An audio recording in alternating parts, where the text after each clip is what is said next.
एका साह्य करू, एक एका साह्य करू, अवघे धरू सुपंथ. कोण जाणे कैसी परी, पुढे उरे ठेविता. अवघे धन्य होऊ आता, अवघे धन्य होऊ आता, स्मरविता स्मरण.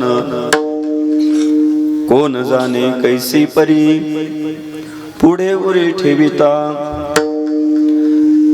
तुका म्हणे अवघी जोडी, तुका म्हणे अवघी जोडी, ते आवडी चरणांची. कोण जाणे कैसी परी, पुढे उरी ठेविता. विठाला विठा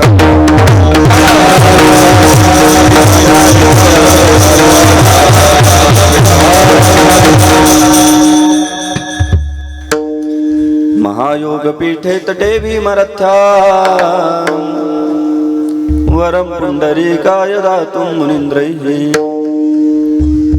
समागत्य तिष्ठन्तमानन्दकन्दम्, परब्रह्मलिंगं भजे पांडुरंगम्.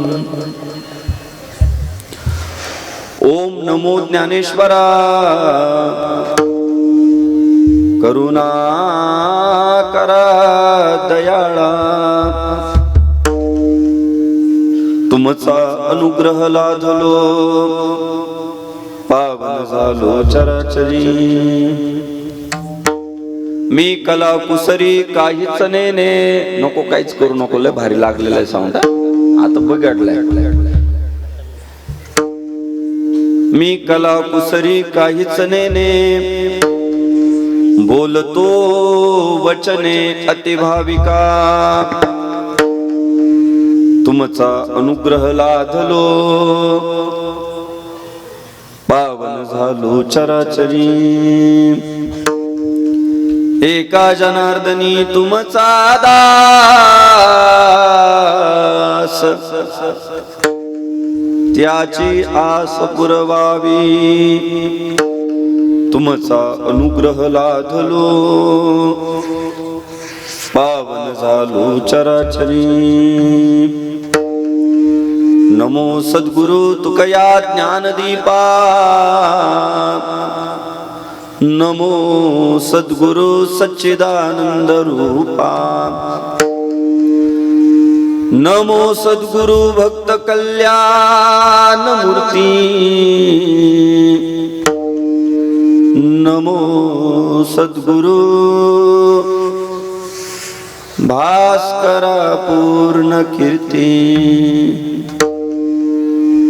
मस्तक हे पायावरी, यावरी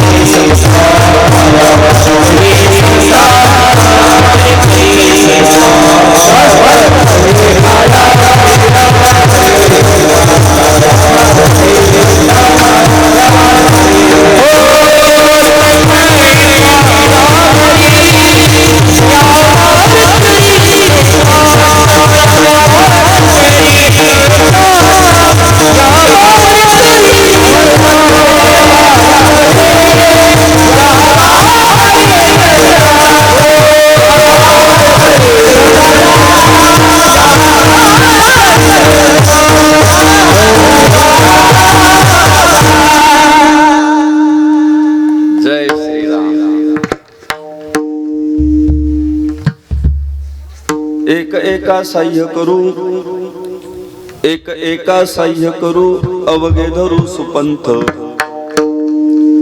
कोण जाणे कैसी परी, पुढे उरी ठेविता.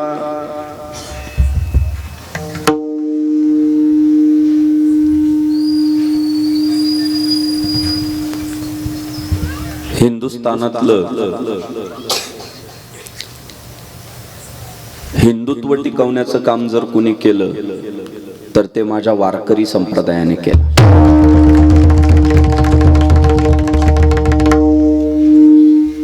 आज वाडीवाडीमध्ये, वस्ती वस्तीमध्ये, गावागावामध्ये, तालुक्या तालुक्यामध्ये, जिल्ह्या जिल्ह्यामध्येच नव्हे तर सबंध हिंदुस्थानामध्ये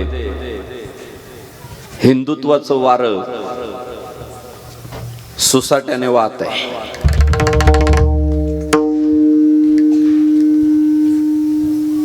स्वर्गीय बाळासाहेब ठाकरेंचं स्वप्न 2023 मध्ये पूर्ण होताना दिसतंय. गर्व से कहो हम हिंदू है. आज माझा 18 वर्षाचा तरुण, त्याच्याकडे सायकल असू द्या नाही तर BMW असू द्या, ते मागच्या बाजूला लिहायला लागलं हिंदू.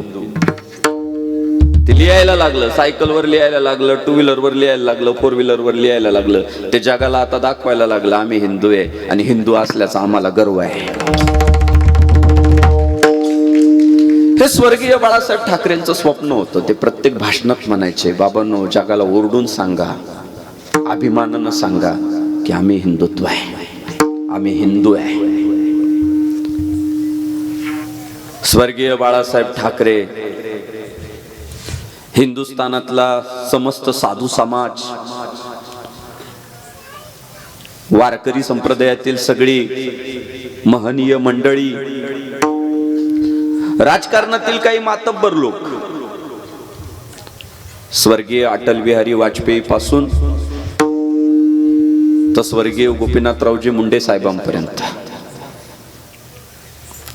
सगळ्यांचं स्वप्न होतं स्वयंपाकावाली शांत करा बरं का. बघ किती आवाज येतो बघ.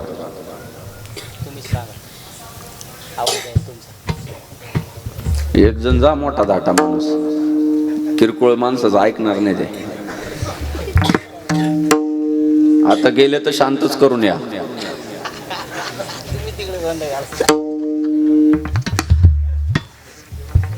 गेलेला माणूस मोठा आहे कळालं पाहिजे समाजाला सुद्धा, समजून सांगायला गेलेला माणूस. सगळ्यांचीच इच्छा होती हिंदुत्व वाढीच लागलं पाहिजे, हिंदुत्वाची जतवणूक झाली पाहिजे, हिंदुत्वाचं आचरण केलं गेलं पाहिजे. पण सांगू मायबाप, पेरलेलं उगवायला 2023 उजाडावं लागलं. 2014च्या नंतरचा भारत वेगळा आहे. 2014च्या नंतरचा हिंदुस्थान भगवा आहे. पण त्याच्या अगोदरचा जो काळ होता ना मायबाप, हिंदूंनी आपला धर्म कुठंतरी झाकून ठेवण्यात आपला वेळ घालवायचं काम चालवलं होतं. सर्व धर्म समभाव, भाईचारा, या खोट्या विचारांना बळी पडत आपला धर्माचा डांगोरा आपला समाज पिटत नव्हता. जीवाचे कान करून कीर्तन ऐका, धर्म वगैरे काही नसतो, देव धर्म सगळं अडाणी लोकांचं काम आहे, गबाळ्या लोकांचं काम आहे. तसं काही नसतं. सगळे माणसं सारखेचे, जगातले सगळे धर्म समानच आहे.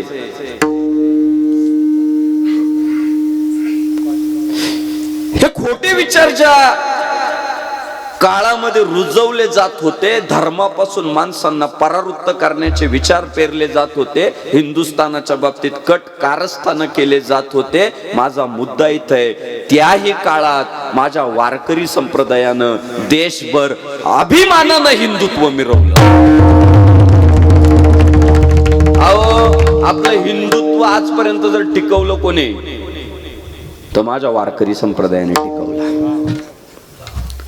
कसा ओळखला जातो हिंदूंचा माणूस? ज्याच्या कपाळाला टिळा येतो हिंदू आहे.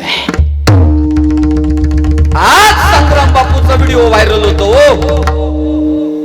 की जगाच्या कोणत्याही कोपऱ्यात गेले तरी तुम्हाला ओळखलं पाहिजे हे हिंदूंचे बछडे, एवढं कपाळभर कुंकू कपाळाला लावा. हा आज व्हिडिओ व्हायरल होतो. पण जेव्हा सोशल मीडिया पण नव्हती, जेव्हा लोकांमधला धर्माभिमान संपलेला होता, तेव्हा गावातल्या मंदिराच्या वाट्यावर बसून काकडा करणाऱ्या, हरिपाठ करणाऱ्या त्या टाळकऱ्यांनी, त्या वारकऱ्यांनी, त्या माळकऱ्यांनी कपाळाचे टिळे सांभाळले आणि आपल्या समाजातलं हिंदुत्व टिकवलं.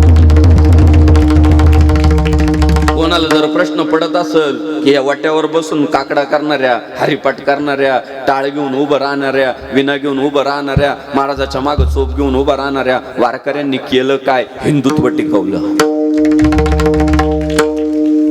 त्यांनी टिकवला, कपाळाचा टिळा टिकवला. मधल्या काळात अशी परिस्थिती झाली होती, वारकरी सोडून बाकीचे लावित होते का नव्हते हा प्रश्न पडायला लागला होता. बोडके कपाळ घेऊन फिरायचे. मी तर आता प्रत्येक कीर्तनात न सांगतो, अजिबात लांडे कपाळ ठेवायचे नाही. कपाळ भर कुंकू लावलं पाहिजे. लांड कपाळ चांगलं नाही दिसत. कपाळ भर कुंकू असलं की माणूस असा भरीव दिसतो, लांडा नाही दिसत.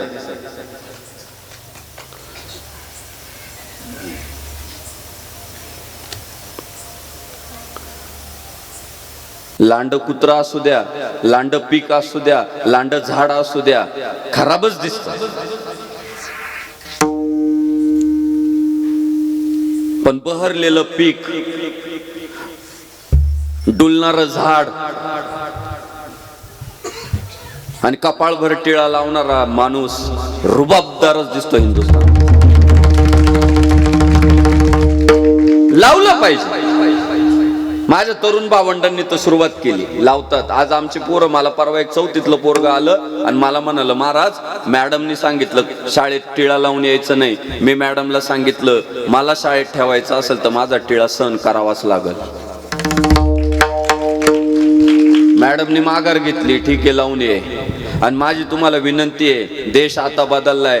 एखादी मॅडम, एखादा शिक्षक जर तुम्हाला शाळेत म्हणत असेल कपाळाला टिळा लावलेलं आपल्या शाळेत चालत नाही, कपाळाला टिळा लावलेला आपल्या शाळेत चालत नाही, तर त्या मॅडमला तिथंच सांगायचं तुमच्यासारखे गाढव टीचर पण आम्हाला शाळेत नकोय. जिथं बहुसंख्य हिंदू आहे, ज्यांच्या उपासनेचा विषय टिळ्यापासून सुरुवात होते. आंघोळ केली की कपाळाला टिळा लावला जातो. अंतःकरणामध्ये जो परमात्मा नटलाय त्या परमात्म्याची पूजा केली जाते. आम्ही दगडात देव बसवल्यानंतर त्या दगडाला टिळा लावतो. ज्या शरीरामध्ये आयुष्यभर परमात्मा नांदतोय त्याला टिळा न लावता आम्ही कशी शाळेत बसू सांगा? तरी जर मॅडमने ऐकलं नाही तर गावातल्या ज्या हिंदुत्ववादी संघटना आहे ना, मग राष्ट्रीय स्वयंसेवक संघ असेल, शिवप्रतिष्ठान हिंदुस्थान असेल, बजरंग दल असेल, विश्व हिंदू परिषद असेल, त्या हिंदुत्ववादी निष्ठावंत तुमच्या नेत्यांना, पोरांना जाऊन सांगा की आमची मॅडम, आमचा शिक्षक आम्हाला टिळा लावून देत नाही, त्यांचा हिशोब कसा करायचा ते आम्ही बघू. दादा सांगा बरं पोरांना, पोरं घाबरतात. प्रत्येक आई बापाने पोरांना सांगा, जर शिक्षक लोक शाळेत टिळा लावून, अरे महाराष्ट्राचा मुख्यमंत्री एकनाथराव शिंदे कपाळभर टिळा लावतो, या महाराष्ट्रातला विद्यार्थी टिळा लावू शकत नाही का?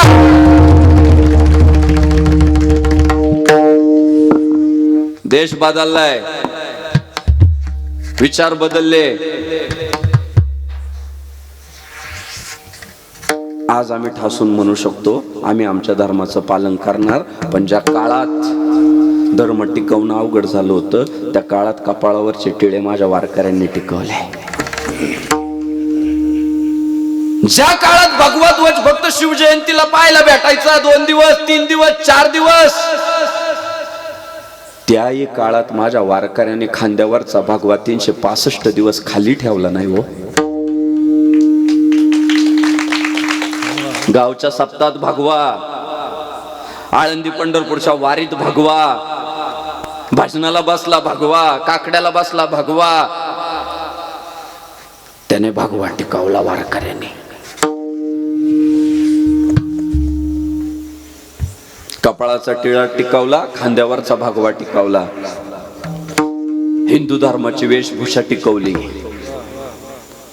कमरेचं धोतर टिकवलं, डोक्यावरची टोपी टिकवली आणि अंगावरची खादी पण वारकऱ्यांनीच टिकवली.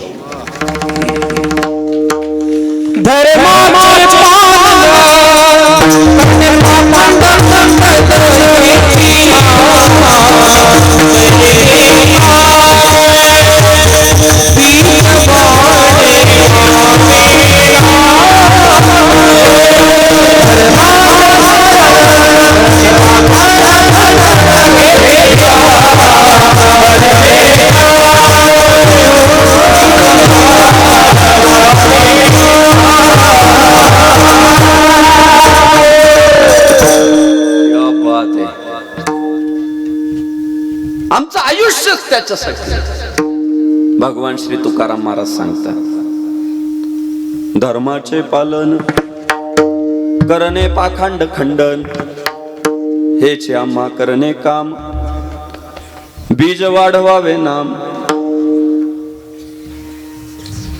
संतोष महाराज, तुमचा आमचा जर विचार केला ना, आम्हाला पैसा पाहिजे, सत्ता पाहिजे, नाव लौकिक पाहिजे, धर्म वेशीला टांगावा लागला तरी चालेल.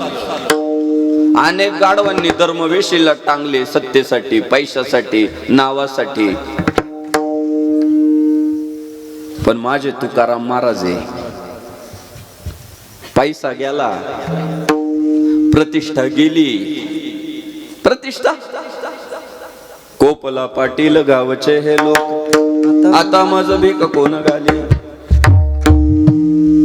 गेला पैसा, गेला. लोकांनी नावं ठेवली, टीका केली. पैसा गेला, जाऊ दिला, प्रतिष्ठा गेली, जाऊ दिली. पण सांगू, आयुष्यात धर्माशी कधी तडजोड नाही केली. महाराज तुकाराम महाराजांनी सगळं गमावलंय बरं का, अख्खं गमावलं, पण धर्म कमावला. संसाराच्या नावे घालून या शून्य, आणि वाढता हा पुण्य धर्म केला. काय शिकायचं संतांकडून, तर हे शिकायचं. सगळं गमवावं लागलं तरी चालेल, धर्म मात्र कमवायचा. आणि कदाचित धर्मवीर छत्रपती संभाजी महाराजांनी तुकाराम महाराजांकडून तेच शिकून घेतलं. औरंगजेबाने काय काय द्यायला सुरुवात केली संभाजी राजांना. तुला पोरगी देतो, तुला अख्खा दक्षिण देतो, तू मागशील ते देतो, फक्त तुझ्यासारखा शिवबाचा छावा जर आमच्या मुस्लिम धर्मात आला तर जगाच्या कान्याकोपऱ्यात आपण मुस्लिम धर्म घेऊन जाऊ. महाराज काढला छावा. ये संभा 1000 बार जिएगा, 1000 बार मरेगा, लेकिन हिंदू धर्म नहीं छोड़ेगा.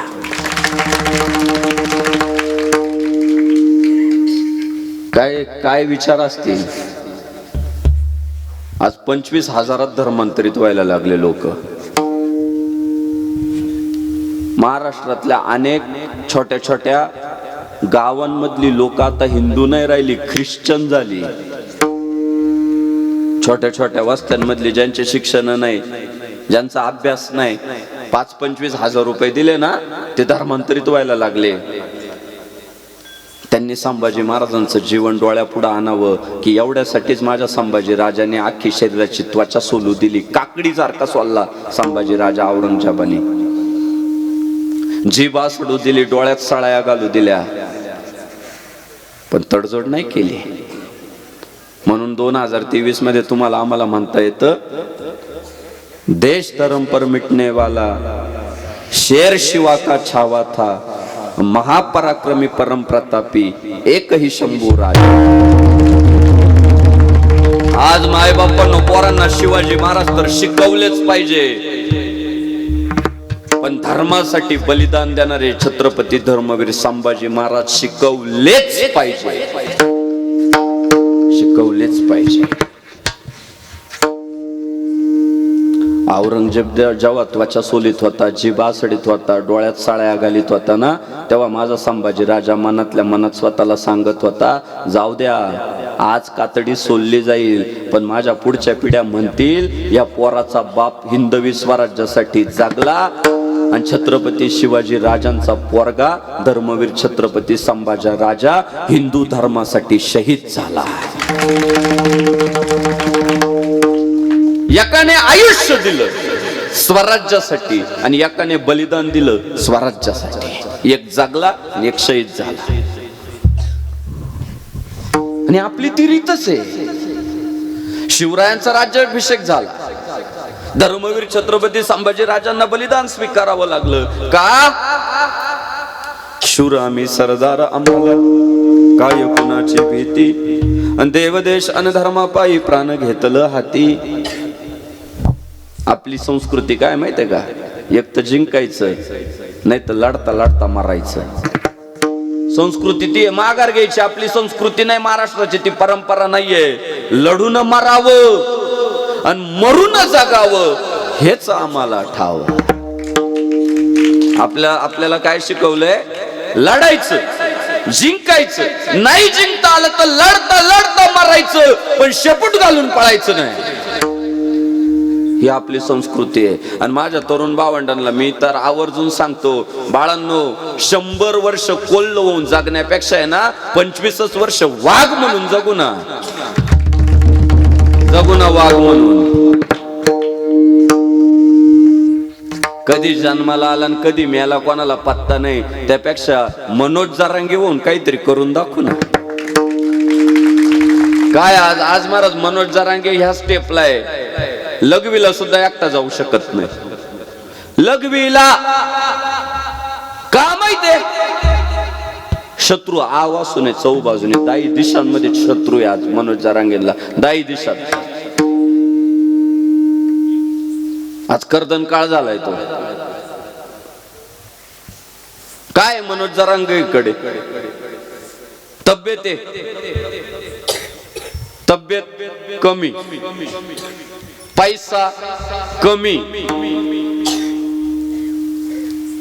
शिक्षण कमी, पण उभ्या महाराष्ट्राला माहितीये न्याय मिळवून देण्याची हमी फक्त मनोज जरांगे पाटीलच देईल.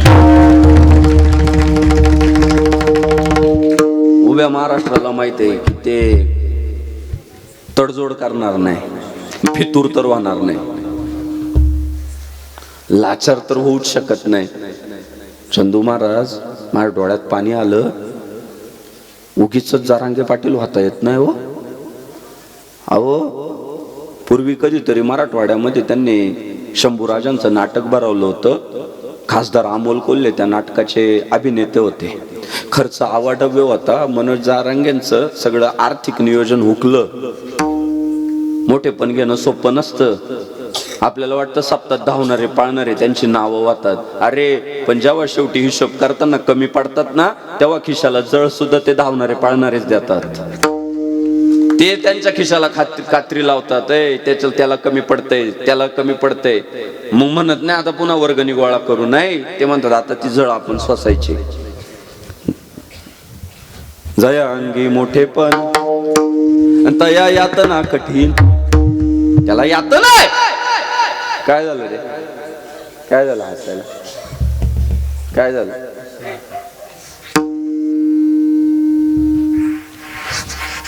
झालं काय?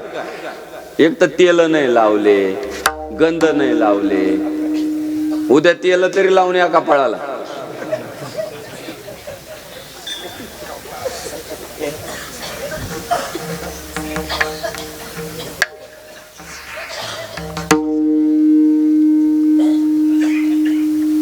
अरे आपण उद्याचं भविष्य आहे. मारुतीरायाचं भव्य देऊळ आहे. मूर्तीकडे पाहिलं ना, दवाखान्यात पडलेल्याला सुद्धा ताकद मिळेल एवढी भव्य दिव्य मूर्ती आहे मारुतीरायाची. आणि तुम्हाला आम्हाला हात पाय कान नाक डोळे सगळं चांगलंय. काय झालंय आपल्याला? नाही बाळांनो, हे जीवन खूप सुंदर आहे. आपल्याला संघर्ष करायचा आहे, आपल्याला लढायचंय, मोठ्या धाट्यांचा आदर करायचा आहे. मोठी धाटी माणसं बसलेली असताना आपल्याला शिस्त पाळायची आहे. आपण चुकीचं वागलो तर नाव आपल्या आईबापाचं खराब होणार आहे. कधीच विसरू नका, कधीच नका विसरू. आपल्याला लहान म्हणून दुर्लक्षित करतील. लहान येते, बारीक येते, त्याला काय कळतं. पण एक बाई दुसऱ्या बाईच्या कानात म्हणाल, तिच्या आईला शिकवता येत नाही का? त्याच्या बापाला घरून सांगून पाठवता येत नाही का? ज्या पोरांना आज राग जास्त येतो, ज्या पोरांना लोभ जास्त सुटलाय, ज्या पोरांना पोरींना शिट्ट्या माराव्या वाटतात, त्या पोरांनी मनातल्या मनात एकच विचार करायचा, मला शिट्टी वाजवायला मजा येईल, पण मी शिट्टी वाजवली तर अख्खं गाव माझ्या बापाला शिव्या देईल. मी छेड काढली तर माझ्या आईवर लोक डाऊट घेतील. तेव्हा आपल्या वागण्याला दिशा येईल महाराज. कधी कधी स्वतःच्या जीवनाची काळजी नसते, बेफिकीर असतं आपण, उचडल तिथं उचडल. पण ज्यांनी जन्माला घातलंय, 9 महिने 9 दिवस आईने पोटात ठेवलंय, काय करत नाही एक आई पोरासाठी? चंदू महाराज काय करीत नाही? आज तुम्हाला आम्हाला आई बापाच्या पण कष्टाची जाण नाही राहिली.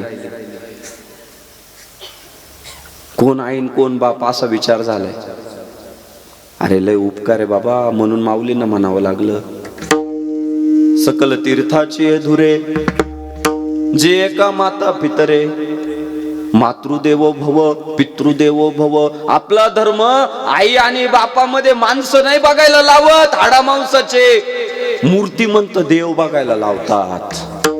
आपल्या महाराष्ट्राचा इतिहास इतका मोठा आहे, आई बापाची जर मनोभावे सेवा केली ना तर परमात्मा सुद्धा विटेवर उभा राहतो भक्तासाठी. हा इतिहास आहे, आपल्यासाठी नाही, आई बापाच्या प्रतिष्ठेसाठी.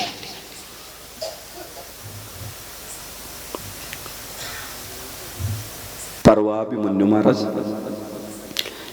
एका 4 व्हीलर कार मधनं एक आई आपल्या 2 वर्षाच्या मुलाला घेऊन गाडीतनं उतरली. त्या मुलाला शी आली होती. शी त्या हायवेच्या कडेला शीला बसलं, त्याची शी झाली. आणि शी झाल्यानंतर त्या आईनं गाडीतनं पाण्याची बाटली घेतली आणि ती आई त्या पोराचं ढुंगण धुवत होती. मागच्या गाडीतल्या, हसू नका ऐका, मागच्या गाडीतल्या एकाने पराक्रम असा केला, शूटिंगच काढून घेतली. आणि ती शूटिंग आहे ना भावांनो, त्याने सोशल मीडियावर शेअर केली. आणि त्यात लिहिलं काय माहितीये का? त्याने असं लिहिलंय, आज सगळ्यांना फोटोशूट करण्याचं वेड लागलंय, जिथं जाईल तिथं आपण फोटो काढतोय. माझी प्रत्येक आई बापाला विनंती आहे, तुमच्या बाळासोबतचा हा पण एक व्हिडिओ काढून ठेवा.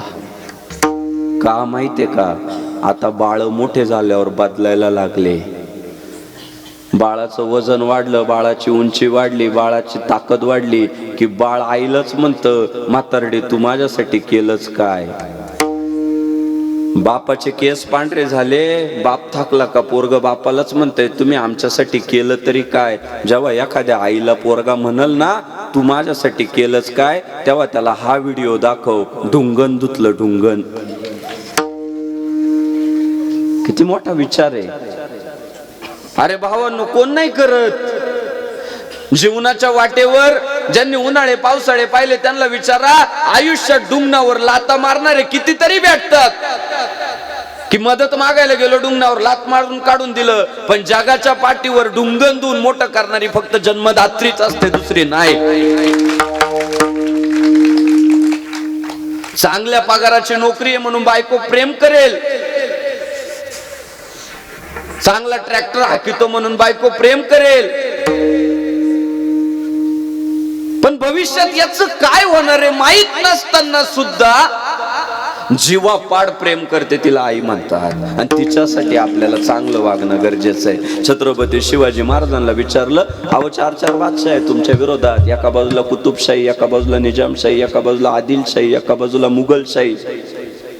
छोटा नाहीये. आयुष्यभर तुम्हाला सुखाची झोप येणार नाही, आयुष्यभर शत्रू तुमच्यावर आवासून असणार आहे.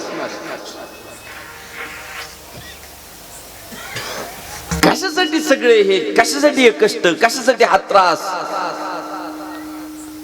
तेव्हा शिवराय उत्तर काय देतात माहितीये? हे हिंदवी स्वराज्य व्हावे ही तो श्रींची इच्छा.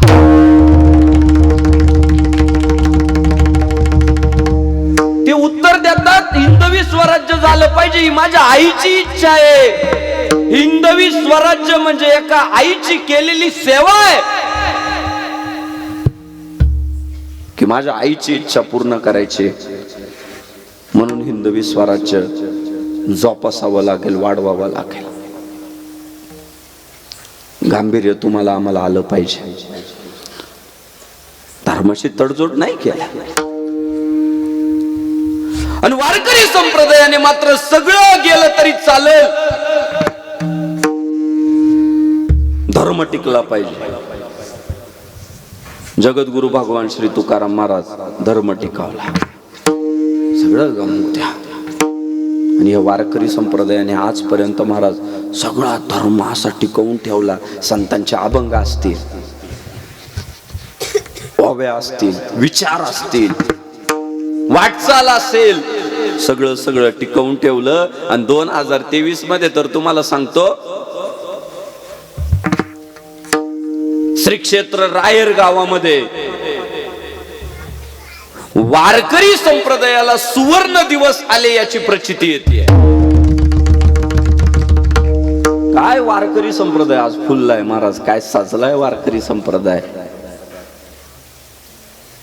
दगडाच्या टाळा करुनी गाईले अभंग, आणि मौन का धरिले तुम्ही सांगा पांडुरंग. अहो, दगडापासून केलेली सुरुवात आज श्वासोच्छवास सुद्धा साऊंड मधनं ऐकायला येतात. इतक्या सुविधा वाढल्या. काय सुवर्ण दिवस आले महाराज. मोठा श्वास घेतला ना, तो सुद्धा आवाज समाजापर्यंत पोहोचतो. एवढ्या उत्तम दर्जाच्या साऊंड सिस्टीम, देखणे मंडप.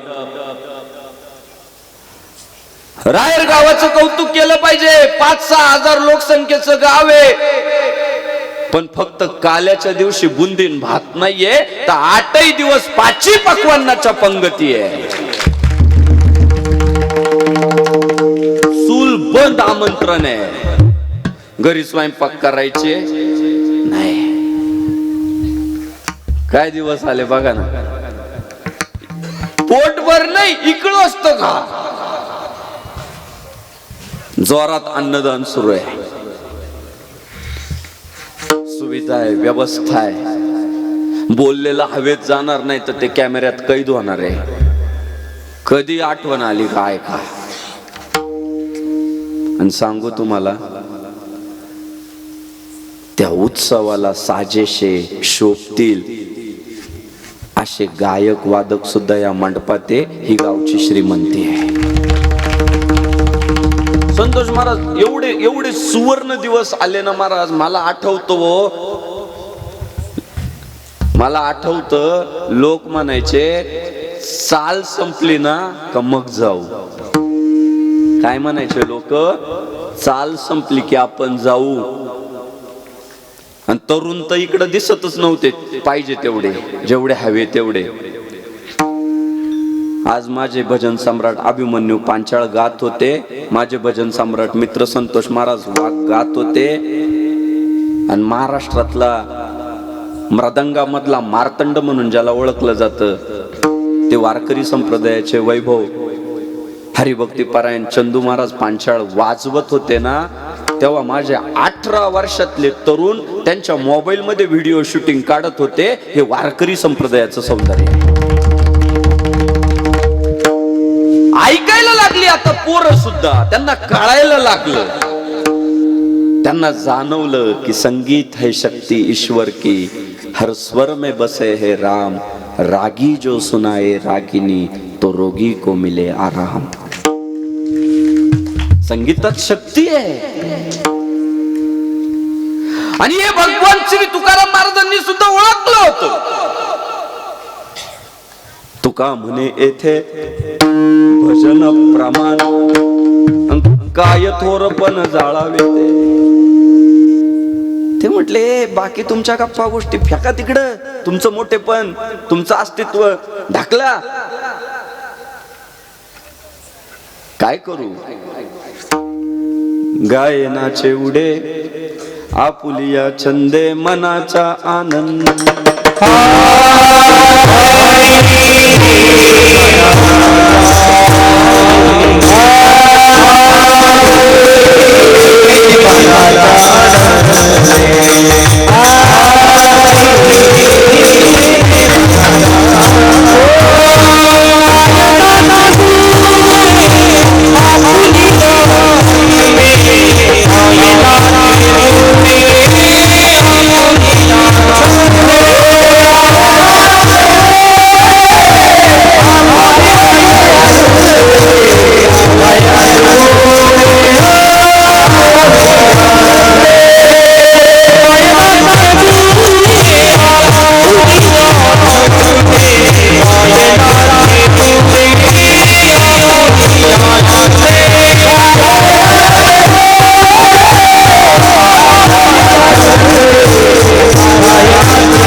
पडतात ना, हेच संप्रदायाचे सुवर्ण दिवस आहे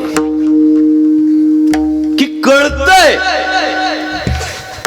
तायडे मला परवा एकाने विचारलं की कीर्तनातली चाल किती वेळ झाली पाहिजे. काय आलं,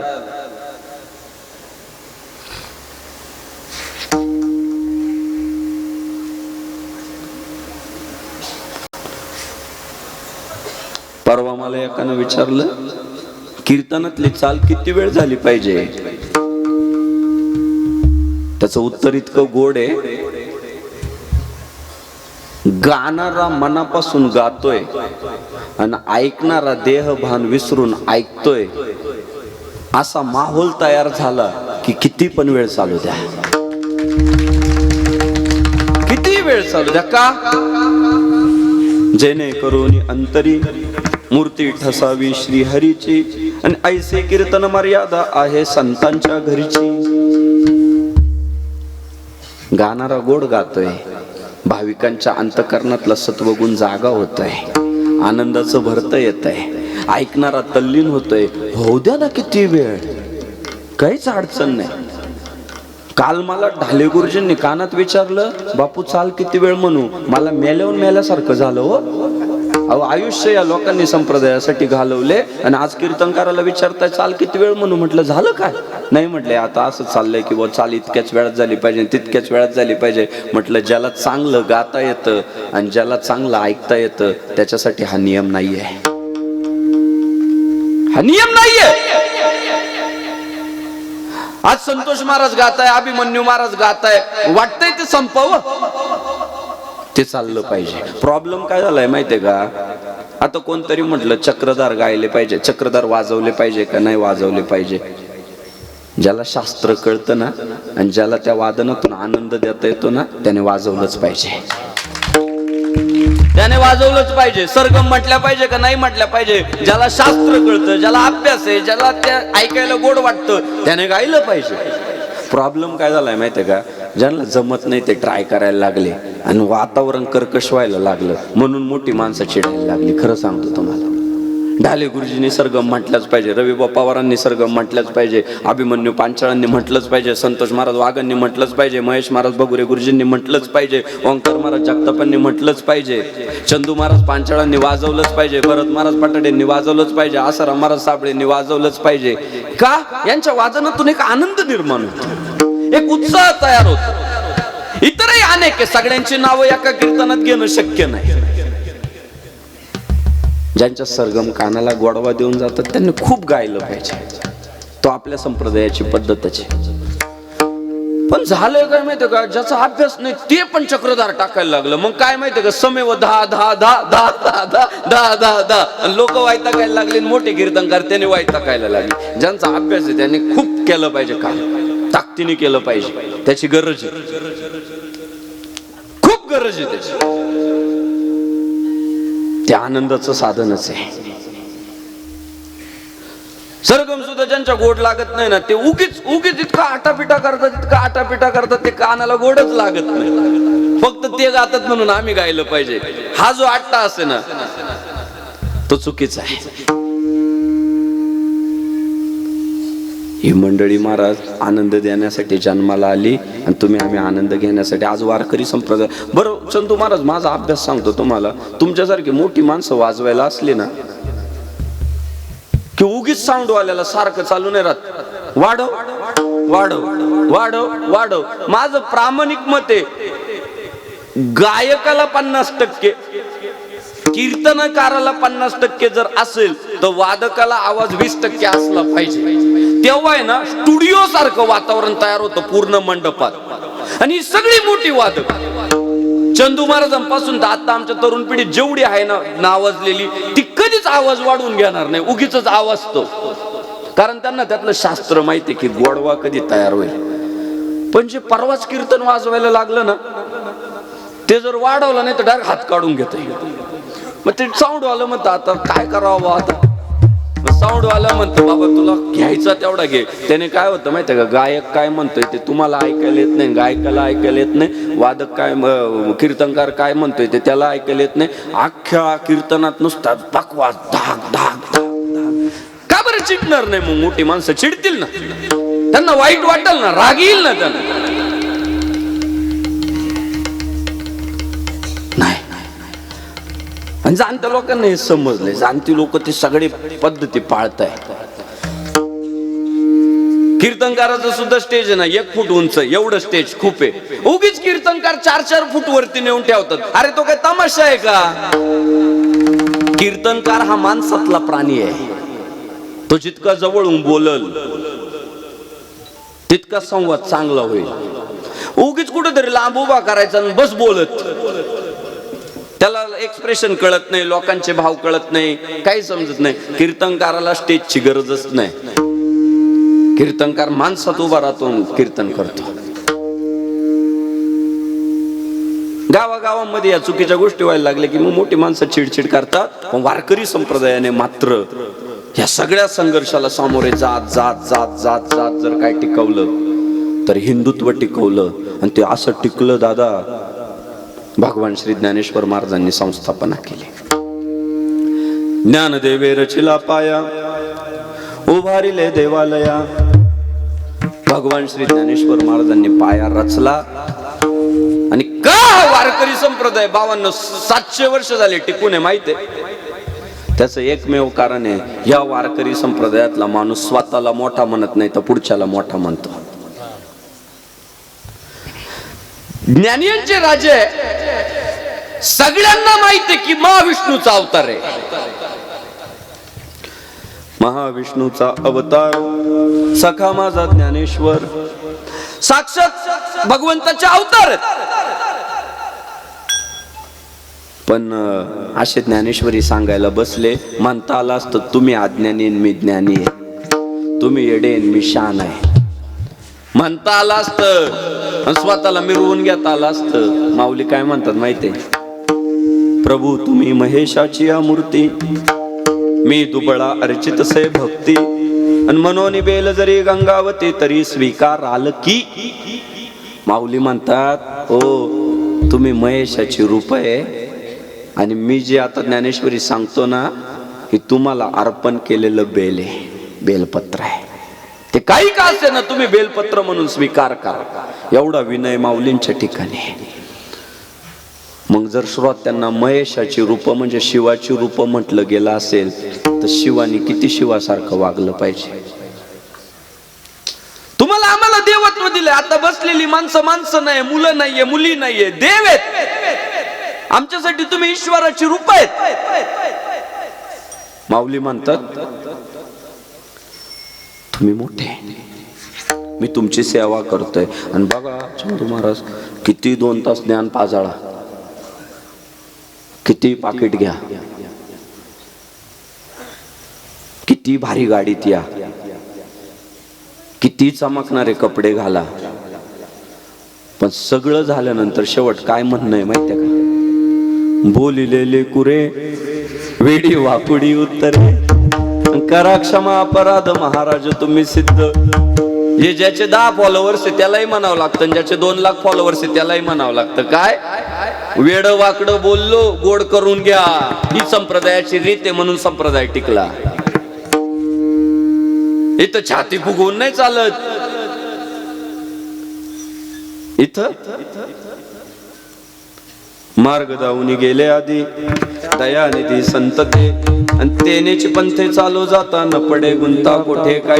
इथं ज्ञानोबा तुकोबांनी जे सांगितलं तेच समोरच्यांना सांगावं लागतं.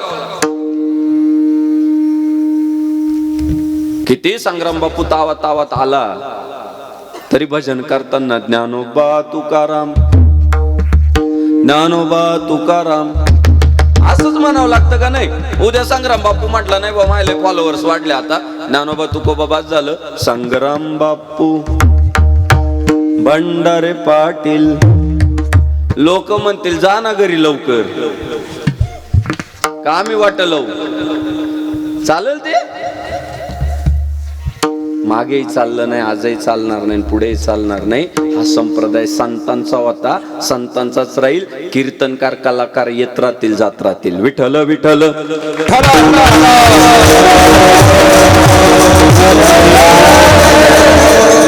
विनम्रता घे. ज्ञानेश्वर महाराजांनी स्वतःकडे लहानपण घेतलं, सगळ्यांना स्वीकारलं. यारे लहान थोर याती बलती नारी नर, करावा विचार न लगे चिंता कवनासी. सगळ्यांना अधिकार दिला. सकलांसी येथे आहे अधिकार.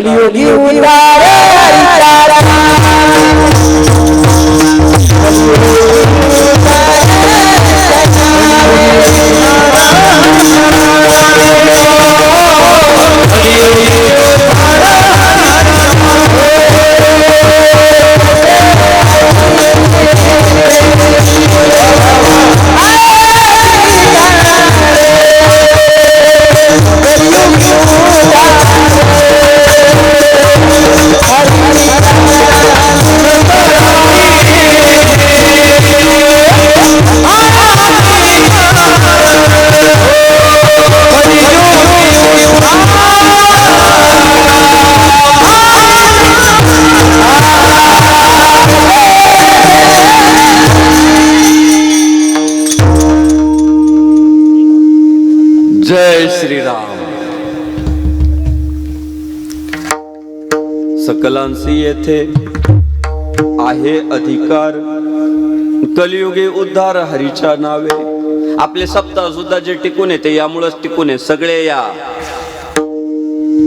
अहो एकमेव व्यासपीठ आहे जिथं श्रीमंताच्या मांडीला मांडी लावून गरीब बसू शकतो.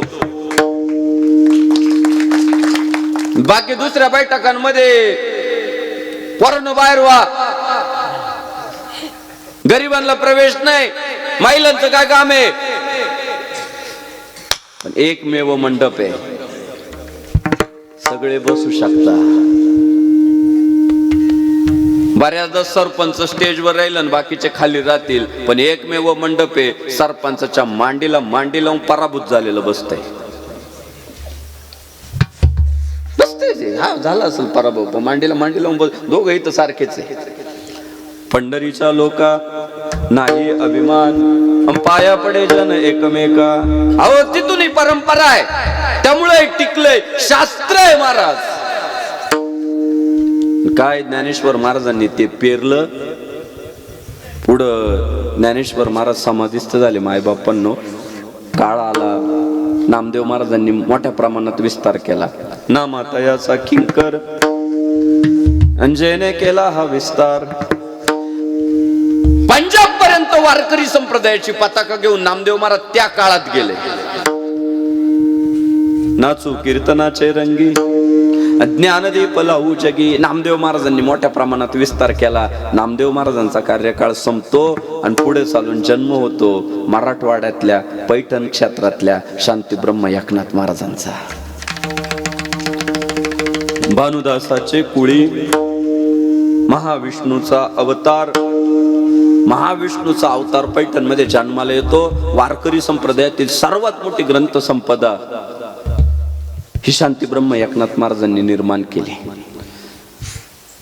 दादा एवढं घरी प्रॉपर्टी होती. कीर्तनाला प्रवचनाला आलेल्या लोकांना गुळ वाटत होते. गुळ परवा एक जण म्हटला गुळ तर वाटत होते.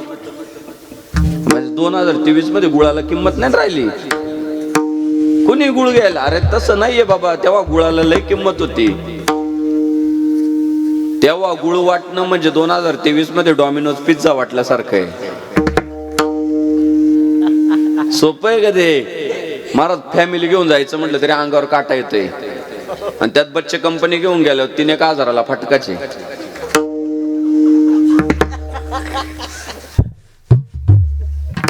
डेअरिंग नाही होत महाराज. मी जर डॉमिनोज पिझ्झा दिसलं पोरग गाडीत असलं ना डायरेक्ट पडदा उडीतो. सोपं नाही ना राहिलं ते. स्वस्त आहे का. आज जितकं ते महाग आहे ना तितका गुळ तेव्हा महाग होता. आणि नाथ बाबा आलेल्या लोकांना वाटत होते एवढी श्रीमंती आहे महाराज. पण बघा तुम्ही कशी परंपरा टिकते. तुम्ही बघा कसा त्याचा विस्तार होतो. एवढं मोठे पण आहे पण महाराज मजल दर मजल करत आळंदीला जातात. भगवान श्री ज्ञानेश्वर महाराजांच्या समाधी पुढे उभे राहतात. ज्ञानेश्वर महाराज कदाचित म्हटले असतील ओ नाथ बाबा तुम्ही पण काही लहान नाही. किंवा नाथ बाबाही म्हणू शकले असते, ओ तुम्ही अलंकापुरीचे राजे तर मी पण पैठणचा नाथ सागर आहे, तुमच्या शेजारी मला एक खुर्ची टाका. पण नाथ बाबा हात जोडतात आणि माऊलींना म्हणतात, माऊली आम्ही अनाथ लेकर आहे आणि तुम्ही ज्ञानाबाई आमची आई आहे.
आनंद आनंद आनंद म्हणतात तरी कशाला हो? यालाच म्हणतात, यालाच म्हणतात. ते जेव्हा चालू होतं ना, तेव्हा ज्याचा लय बँकेत बॅलन्स पडू नये तो ते विसरला होता, आणि जो लय कर्ज बाजारी आहे तो कर्ज विसरला होता, त्याला आनंद म्हणतात. जिथं अहंकार पण नाहीये आणि जिथं नैराश्य पण नाहीये, जिथं फक्त आनंद, फक्त समाधान आहे, तो आनंद आहे महाराज. नाथ बाबा म्हटले,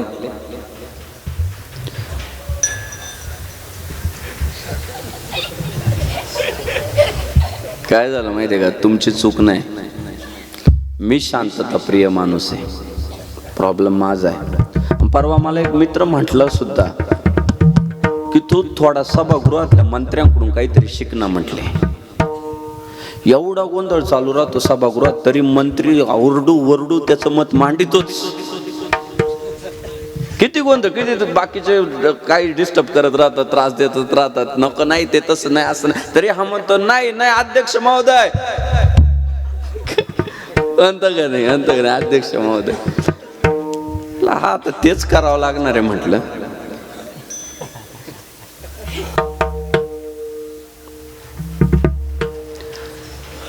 ज्ञानाबाई माझी अनाथाची माय, एका जनार्दनी पाय वंदितसे.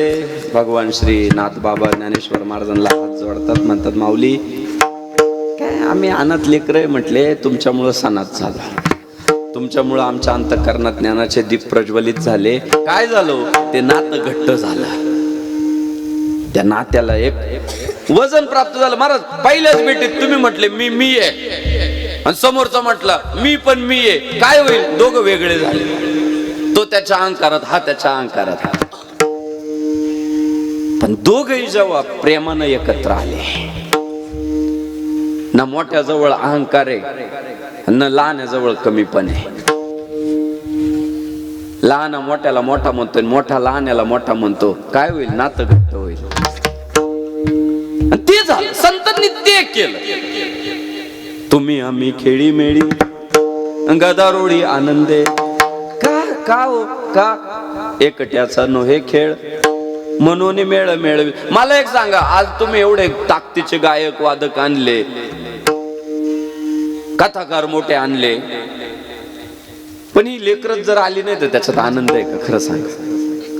शेवटी मंडपाला शोभा या पोरांमुळे आहे, त्यांच्यामुळे आहे. ही श्रोता वर्ग जेव्हा येतो त्यांच्यामुळे शोभा आहे ना मंडपाला.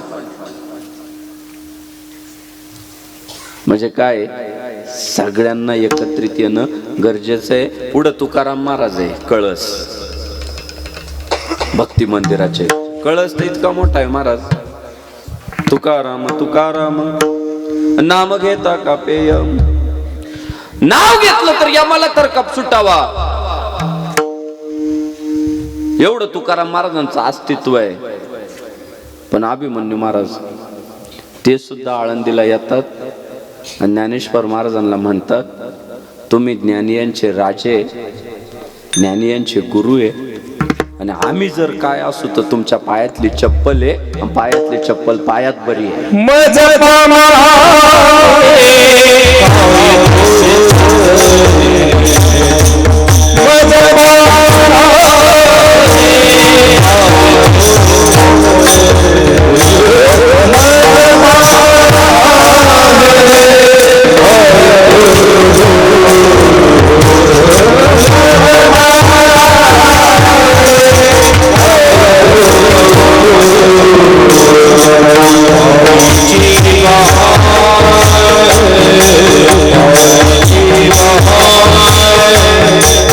Bye.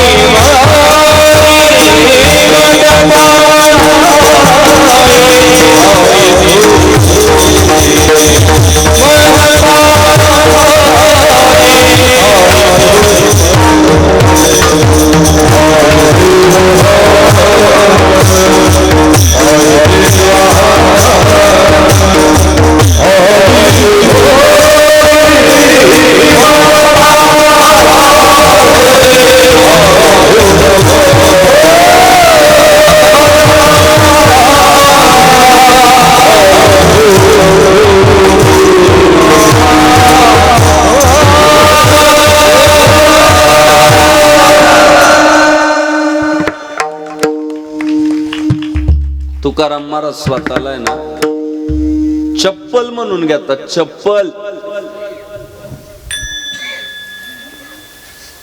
चप्पल अहो या जगातली सगळ्यात हलक्या दर्जाची वस्तू आहे चप्पल, सगळ्यात हलक्या दर्जाची. समजा नवरा दारू पिऊन आला तर बायको काठीने मारू शकत नाही का, पण ती चपलीने मारित. का माहितीये का, का माहितीये? त्याच्या मागे थोडस कारण आहे. काठीने मारलं ना तर वार शरीरावर होते, पण चपलीने मारलं ना वार मनावर होतात. दुसऱ्या दिवशी लाज वाटते, नको बाबा काल आपल्याला तिने चपलाने मारलं, आज पिऊ पण थोडी कमी पिऊ. मांड्या गाला पाय पसरले. अरे ये वय पा यांची वय पा.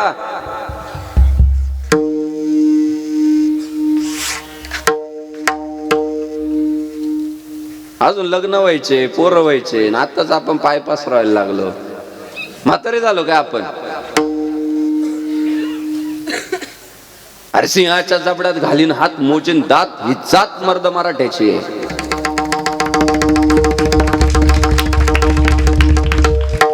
अरे 400 किलोमीटर आम्ही येतो उभे राहतो, कळत नाही आम्हाला, भान नाही, विसरून जातो आम्ही.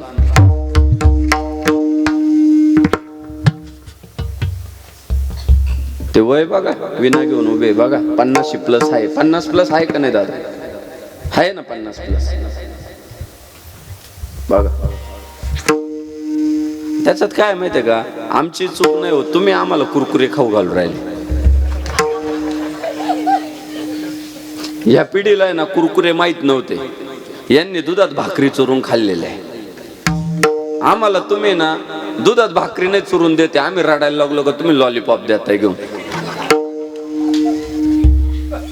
तुम्ही लॉलीपॉप कुरकुरे दिलं, आमच्या मांड्या कशा जोर धरतील? खरं सांगा. सावधान. मज पामराये काय थोरपण आणि पायीची वाहन पायी बरी. अहो माऊली, मला आम्ही कसले मोठे हो, पायातली चप्पल पायात राहू द्या माऊली. काय झालं ते नातं इतकं घट्ट झालं, इतकं घट्ट झालं. महाराज लोकांनी, पुढच्या पिढ्यांनी ज्ञानोबा तुकोबा हे भजन सुरू केलं. घराघरात ज्ञानेश्वर महाराजांच्या, तुकाराम महाराजांच्या प्रतिमा लागल्या.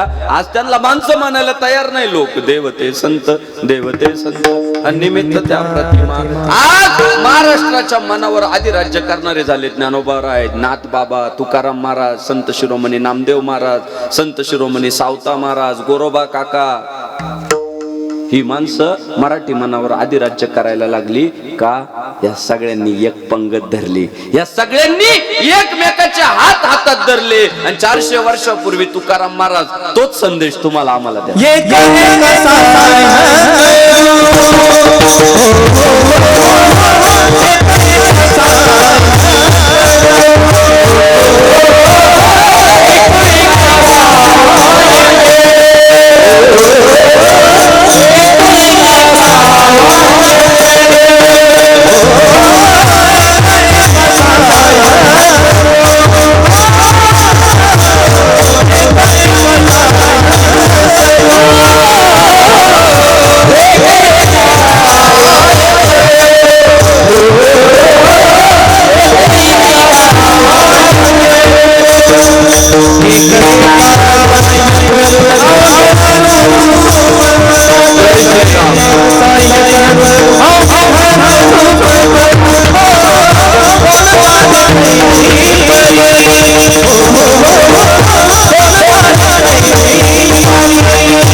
चारशे वर्षापूर्वीचा तुकाराम महाराजांचा अभंग आहे मायबापांना हा. पण माझी तुम्हाला हात जोडून विनंती आहे, तुकाराम महाराजांच्या या अभंगाकडे तुम्ही अभंग म्हणून पाहू नका पाहू अभंग म्हणून. तायड्यानं तुम्हाला विनंती, तुकाराम महाराजांच्या अभंगाकडं तुम्ही शब्द म्हणून तर पाहूच नका. अभंग म्हणून पाहू नका, शब्द म्हणून पाहू नका. तुम्ही भगवान श्री तुकाराम महाराजांच्या या अभंगाकडे मंत्र म्हणून पहा. तुमचं जीवन सोन्याचं झाल्याशिवाय राहणार नाही. सोन्याचंच होईल काय, फक्त लक्षात ठेवायचा मंत्र. एक एका साह्य करू अवघे धरू सुपंथ. ते लय महत्वाचं आहे बरं का सुपंथ. नाही तर एक एका साह्य करून अवघे धरू कुपंथ. नाही तर परवा 8-10 पोरं एकत्रित आले, टपरी पोडली आरेमडी चोरला.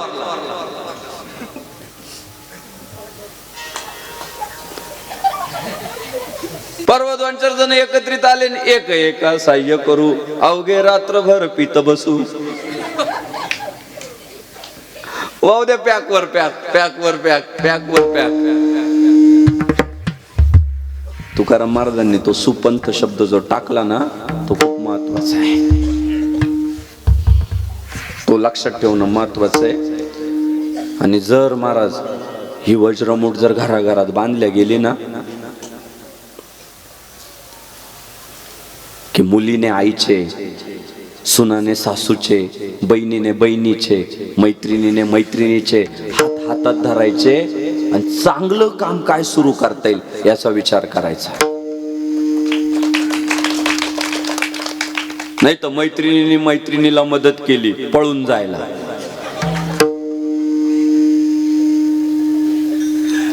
नाही नसतं जमलं, पण मैत्रीणला सपोर्टिव्ह होते, जाईपर्यंत लक्ष ठेव.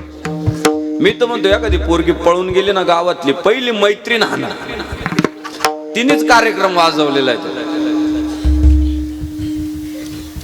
सगळ्या लफड्यांना मदत मैत्रिणींची. तिच्या फोनवरून मेसेज टाकील, तिच्या फोनवरून हाय करील.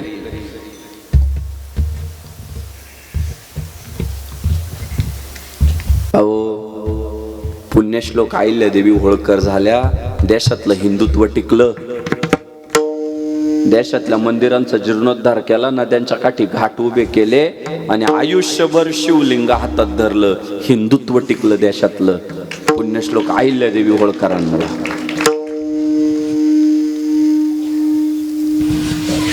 महिलांनी जर मनावर घेतलं तर काय होऊ शकत नाही महाराज. एक मुलगी तिच्या आईबापाचंही नाव मोठं करू शकते, तिच्या सासू सासऱ्यांचं सुद्धा नाव मोठं करू शकते, पण राहिली नीट तर.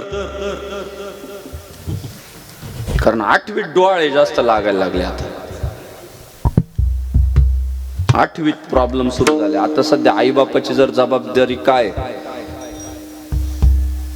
तर ते जागोजागी सीसीटीव्ही कॅमेरे बसवलेले असतात बघा, सारखे टॅणी करीत राहतात. तसं सध्या आईला सीसीटीव्ही कॅमेरा व्हायची गरज आहे. आहेच सीसीटीव्ही सारखा.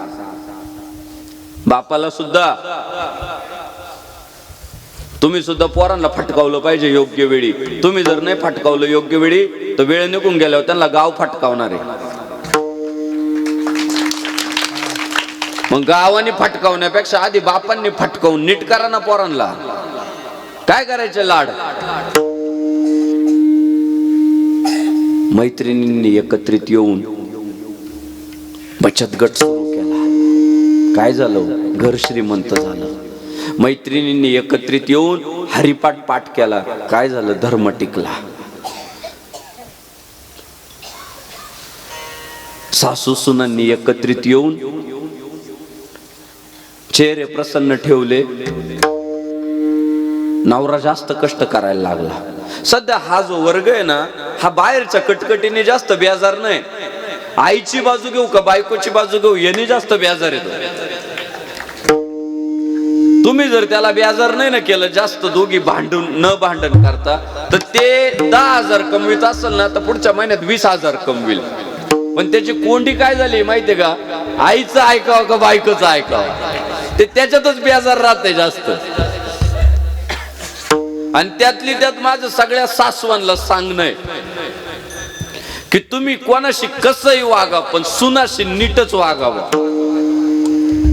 तुम्ही जर तिच्याशी हे दावे केले आणि तिच्याशी कुस्ती करायचा प्रयत्न केला तर ती तुम्हाला आसमान दाखवणारच. परवा डायरेक्ट एक सासू मला म्हणे, काय महाराज सांगता, तिच्यात आणि माझ्यात काय फरक आहे? म्हटली, उलट ती मागून आली, मी आधीची पाना मागून आली आणि तिकट झाली. काय फरक? म्हटलं लय फरक आहे बाई. म्हटलं आहे काय फरक महाराज सांगा. म्हटलं नानी, तू पावडर लावली ना सुरकुत्या चमकतात, तिने पावडर लावली तर चेहरा चमकतो. हा फरक आहे. सून लावी ती म्हणून मी पावडर डबे संपविल, काहीच नाही, चेहरा खराब होईल. अजिबात त्यांची बराबरी करू नका. लय एवढंच नाही, लय सांगतो मी. हो, त्या म्हणतात त्यांच्यात आणि माझ्यात, तिच्यात आणि माझ्यात फरक काय? नानी, तुला पुरणपोळी बनवता येते, सुनबाईला पण बनवता येते. नानी, तुला काळी आमटी बनवता येते, सुनबाईला पण काळी आमटी बनवता येते. नानी, तुला पिठलं बनवता येतं तव्यावरचं, सुनबाईला पण तव्यावरचं पिठलं बनवता येतं. तुला जे येतं ना नानी, ते सगळं सुनबाईला येतं. पण सुनबाई युट्यूब वर पाहून पनीर बटर मसाला शिकली, तुला येतो का? तुला युट्यूबच ओपन नाही करता येत नानी. ती कला आता सुनबाईला जमलेली आहे. त्यामुळं नानी, तिच्याशी जर तू कुस्ती केली तर तोंडावर आपटणार तुझे. नानी, तुला हिटरचं बटन दाबता येतं, टीव्हीचं बटन दाबता येतं, पंख्याचं बटन दाबता येतं. सुनबाईला पण येतं, हिटरचं दाबता येतं, पंख्याचं दाबता येतं, टीव्हीचं दाबता येतं. पण नानी, सुनबाई रात्री व्हॉट्सअपला 12ला स्टेटस टाकते, हॅपी बर्थडे आत्या, तुला येतं का? ती बटन तुला माहित आहे का? पुढचं जनरेशन आहे ना, ऍडव्हान्स होऊन आलेलं आहे, अपडेट होऊन आलेलं आहे. त्याच्याशी जर आपण स्पर्धा करायला गेलो तर घात आपलाच होणार आहे. आणि त्यातली त्यात नानी सांगू का, शेवटी एक लक्षात ठेव, तुझा शेवट सुनबाई करणार आहे. किती नाही म्हण तू, किती पण नाही म्हण तू. गावातल्या बायांना इतकी गोड आहे, इतकी गोड आहे. गावात बायांना जर विचारलं नानी कशी चंदू महाराज, तर बाया म्हणतात मीराबाईच, जनाबाईच. का माहितीये का? गाय जनली, दूध नेऊन देईल. भाजी निघाली, भाजी नेऊन देईल.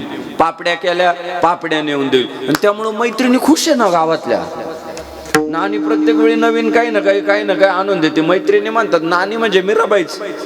पाहुणे रावळ्याला जर विचारलं ना नानी कशी आहे, पाहुण्या रावळ्या सुद्धा म्हणतात नानी म्हणजे आमच्या अख्ख्या पाहुण्यांचं नाक आहे. ना का माहितीये का? कोणाचं लग्न राहू द्या, चालली सोन्याचे मणी घेऊन. सोन्याचे मणी नेऊन देते, घरी येऊन लिहून ठेवी. ती 2 मणी दिले, परत घ्यायचे राहतात ना. सोन्याचे मणी नेऊन देणार, कोणाची वास्तुशांती असली गिफ्ट नेऊन देणार, वर्ष श्राद्ध असलं टॉवेल टॉप्या घेऊन जाते नानी. पाहुणे रावळे म्हणतात अख्ख्या पाहुण्यांचं नाक आहे नानी. पण सुनबाईला विचारलं ना नानी कशी आहे, सुनबाई एका वाक्यात सांगते, नानी गेल्याशिवाय घर पुढे जाणार नाही. प्रॉब्लेम काय दादा? हा प्रॉब्लेम काय माहितीये? हा एकच प्रॉब्लेम आहे, नानी सगळ्यांशी चांगलं वागत, सुनबाईशी नीट वागत नाही. आणि माझं म्हणणं आहे नानी, तू सगळ्यांशी वाईट वाग, कारण सुनबाईशी नीट वाग. का सांगतो? तुझा शेवट ती करणार आहे. शेवटी महाराज, नासक शरीर आहे, हळूहळू जीर्ण होणार आहे. आणि एक दिवस अशी येणार आहे का अंथरुणातून पण उठता येणार नाही, टॉयलेटमध्ये नेऊन बसवावं लागतं इतरांना. आणि जेव्हा तू खाटेवर पडणार आहे ना नानी, तेव्हा तुझा शेवट करायला तू गावात ज्यांना दूध नेऊन दिले, पापड्या नेऊन दिल्या, भाज्यापाला नेऊन दिला, त्या मैत्रिणी ना फक्त पार्लेजी घेऊन येणार आहे. 5 वाला पार्लेजी घेऊन येणार आणि 1.5 तास लेक्चर देणार. म्हातारी झाली का? धीट वय, अजून लय कीर्तन ऐकायचे आपल्याला, सप्ताह ऐकायचे, पंक्ती जोडायचे आहे.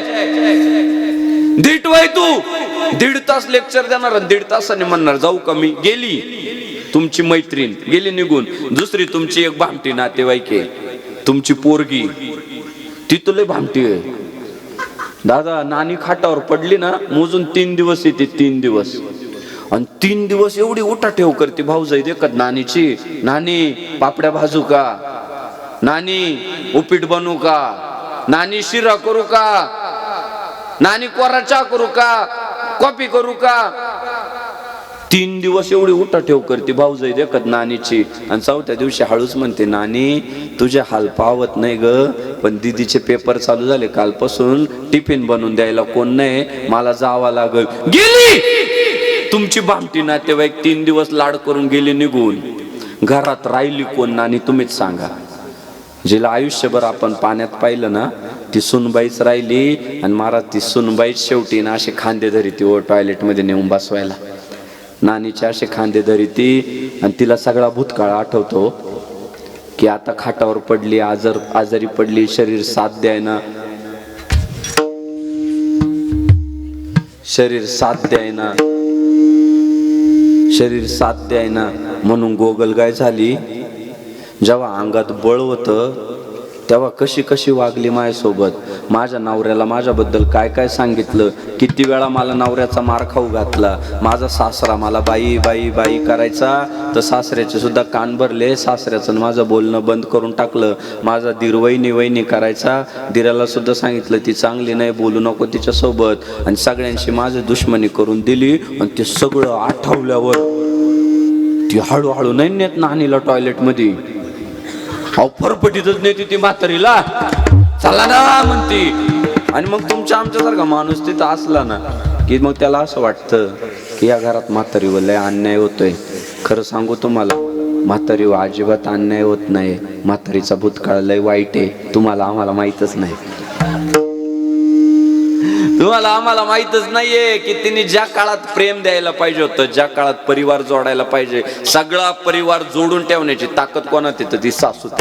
सासऱ्यात पण नाही, सुनात पण नाही, परिवार जोडून ठेवायची ताकद आहे ना सासूबाई मध्ये फक्त. तिने जर योग्य वेळी पुढच्या पिढीला अहंकार आपल्या बाजूला ठेवून, मी लय मोठी, मी लय उन्हाळे पावसाळे पाहिले, माझ्याकडे लय अनुभव आहे, पहिला माझ्याकडे चाव्या होत्या, आता तिच्याकडे का देऊ, हा अहंकार जर तिने बाजूला नाही ना ठेवला तर घर विभक्त झाल्याशिवाय राहत नाही, घरात क्लेश झाल्याशिवाय राहत नाही. म्हणून सासू सुनांनी सुद्धा जर आज 400 वर्षापूर्वीचं तुकाराम महाराजांचं बोलणं जर ऐकलं तर ते घर सुखाचं होईल, ते घर गोकुळ होईल. काय मंत्र, एक एका साह्य करू अवघे धरू सुपंथ. आणि तुम्ही आम्ही सुद्धा आज जर सगळ्यात मोठा प्रॉब्लेम काय झाला, मी मोठा का तू मोठा, हा तुमच्या आमच्यात प्रॉब्लेम झालाय. तुमच्या आमच्यात एखादं मोठं व्हायला लागलं का आमच्या पोटात गोळा उठतोय. खरं सांगू तुम्हाला, गावात जर सगळ्यांचे बंगले व्हावे असं वाटत असेल ना, अगोदर एकाचा कोणाचा तरी व्हावा लागतो, त्याचे पाहून सगळ्यांचे बंगले होतात.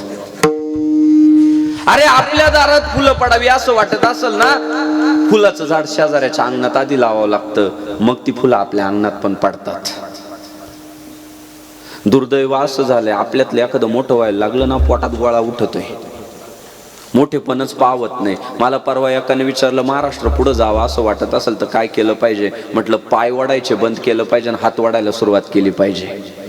अरे आपण सुद्धा पोरांनो स्टेटस असे नाही टाकले पाहिजे, नाडला की तोडला, भाई खडा तो सरकार से बडा. पोरांनी आता इथून पुढच्या काळात त्यातली त्यात हिंदू धर्मातल्या पोरांनी नडला की तोडला हे स्टेटस नाही टाकायचं, भेटला की जोडला हे स्टेटस टाकायचं.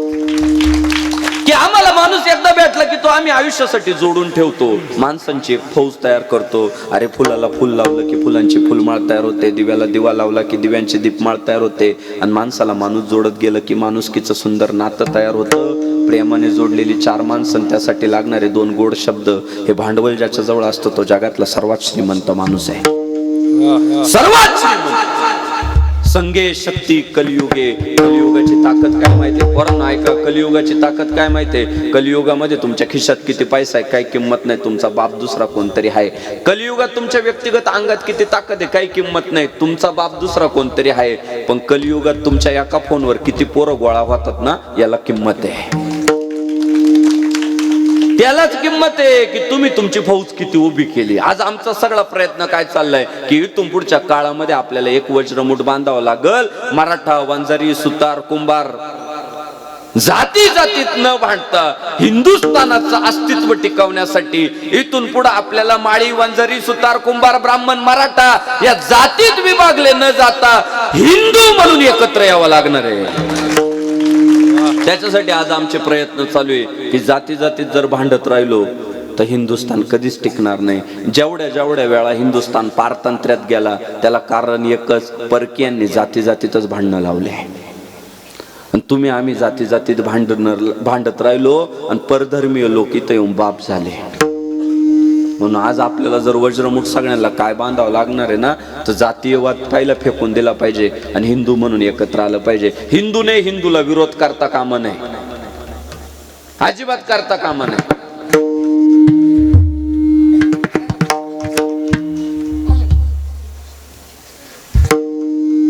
लय लेट केलं रे तुम्ही, लय लेट न्याय दिला तुम्ही मला. मी केव्हाची न्यायाची अपेक्षा करतोय, त्यांनी पार संपताना न्याय दिला मला, पण दिला. 10 मिनिटं कवायना न्याय मिळाला.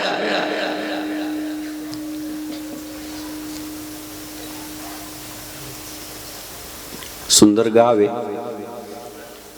काय द्या पत्रिका, चला.